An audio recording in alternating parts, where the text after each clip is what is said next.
আমরা এতদিন দাসের জীবন যাপন করছি, এই গণঅভ্যুত্থানের পরে আমরা আর কোনো দাসের জীবন যাপন করতে চাই না। আমরা স্বাধীনভাবে জীবন যাপন করতে চাই। এই দেশপ্রেমকে বুকে ধারণ করে মানুষের প্রতি দরদ রেখে যে রাজনীতি, আমরা সেই রাজনীতিটা করতে চাই। জাস্ট মানুষ বদলাইলো কিন্তু সিস্টেম একই থেকে গেল, তাইলে এইটা জনগণের কোনো উপকারে আসবে না। কিন্তু এবার মানুষ আসলে নতুন একটা রাজনীতি দেখতে চায়, যে রাজনীতি প্রকৃতপক্ষে জনগণের রাজনীতি, নাগরিকদের রাজনীতি করবে। আমার বড় অভ্যুত্থান হইলো এবং একটা স্বৈরাচারের পতন ঘটলো।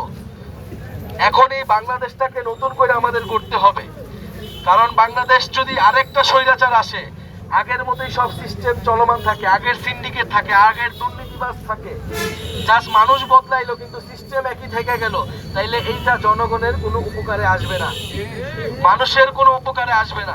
কিন্তু আমরা মনে করি আমাদের যে ভাইয়েরা শহীদ হয়েছিল, যে বোনেরা শহীদ হয়েছিল, আপনারা দেখছেন কত নির্মম ভাবে গুলি করে মারছে, লাশ আগুনে পুড়াই দিচ্ছে। এই এত এত মানুষ জীবন দিছিল, রাস্তায় নেমে আসছিল এই দেশটার উপকারের জন্য, এই দেশটার মঙ্গলের জন্য, মানুষের জীবনের যাতে পরিবর্তন হয় সেই পরিবর্তনের জন্য। শুধুমাত্র ক্ষমতার জন্য, স্বার্থের জন্য তারা কিন্তু কেউই নামে নাই, আমরাও নামি নাই। ফলে এই যে এতগুলো মানুষ শহীদ হইল, জীবন দিল, তাদের রক্তের প্রতি ঋণ শোধ করার জন্য আমাদেরকে এই দেশের জন্য কাজ করতে হবে। ফলে আমরা একটা নতুন রাজনৈতিক দল গঠন করছি, খুবই অল্প কয়েকদিন হয়েছে, 4 মাস মাত্র হয়েছে। আমরা এই 4 মাসের মধ্যে মানুষের অভূতপূর্ব, মানুষের আপনাদের কাছ থেকে আমরা অনেক সাড়া পাইতেছি।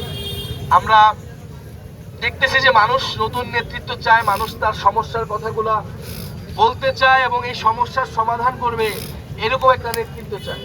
মানুষ অনেক আশাহত হয়েছে, মানুষ একই রাজনীতি বছরের পর বছর দেখতেছে, একই ধরনের রাজনীতি, হয়তো দল ভিন্ন, কিন্তু এবার মানুষ আসলে নতুন একটা রাজনীতি দেখতে চায়, যে রাজনীতি প্রকৃতপক্ষে জনগণের রাজনীতি, নাগরিকদের রাজনীতি করবে। আমাদের দলের নাম আমরা দিচ্ছি নাগরিক পার্টি, কারণ আমরা মনে করি বাংলাদেশের প্রতিটা মানুষ হইল একজন নাগরিক, আর রাষ্ট্রের নাগরিক হইলে সে সরকার থেকে কিছু সুযোগ সুবিধা পায়, সে শিক্ষার অধিকার পায়, স্বাস্থ্যের অধিকার পায়, চিকিৎসা পায়, তার কাজের অধিকার পায়। এই অধিকার যতদিন না পায় ততদিন সে নাগরিক থাকে না, সে গোলাম থাকে, সে প্রজা থাকে। আপনারা জানেন যে গত 16 বছর এই বাংলাদেশে কিন্তু এই ভারত, এই দিল্লি, এই শেখ হাসিনাকে বসায় বাংলাদেশের স্বার্থ বিরোধী সকল চুক্তিগুলা করছে। আমরা এতদিন দাসের জীবন যাপন করছি, এই গণঅভ্যুত্থানের পরে আমরা আর কোনো দাসের জীবন যাপন করতে চাই না। আমরা স্বাধীনভাবে জীবন যাপন করতে চাই। এবং এই গণঅভ্যুত্থানে আমরা আরেকটা কথা বলছিলাম যে বৈষম্য, আপনারা শুনছেন শব্দটা, যে বৈষম্য বিরোধী ছাত্র আন্দোলন, যেই আন্দোলন মানুষের যে বৈষম্য, সেই বৈষম্য দূর করবে।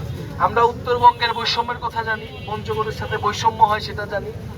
এই যে দেশে নানা ধরনের বৈষম্য আছে, অর্থনৈতিক বৈষম্য, আঞ্চলিক বৈষম্য, এই বৈষম্যগুলো দূর করতে হবে।